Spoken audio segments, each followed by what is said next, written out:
Hi అండి, అందరూ బాగున్నారా? ఈరోజు మనం బిర్యానీలోకి శనగపప్పు దాల్చా చేద్దాం రండి. శనగపప్పుని శుభ్రంగా కడిగి 5-6 గంటల ముందు బాగా నానబెట్టుకోవాలి. నానబెట్టుకున్న శనగపప్పుని కుక్కర్లో 5-6 విజిల్లు బాగా మెత్తగా ఉడికించి పక్కకు పెట్టాలి.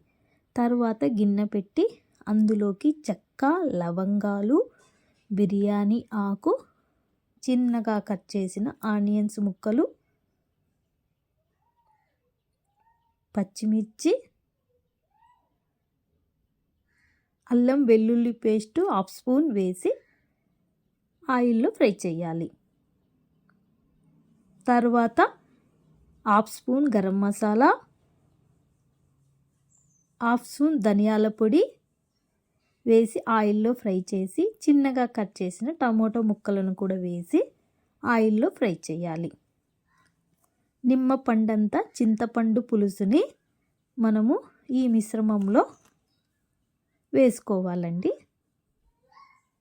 చింతపండు పులుసు అనేది మనకి టమోటా ముక్కలు దగ్గర పడేలా ఇలా ఆయిల్లో బాగా ఉడికించుకోవాలి.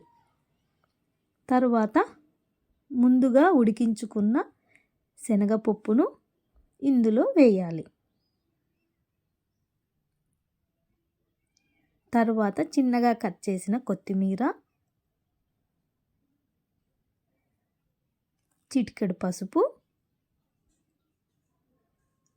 కారం, రుచికి తగినంత ఉప్పు వేసుకొని బాగా కలుపుకోవాలి.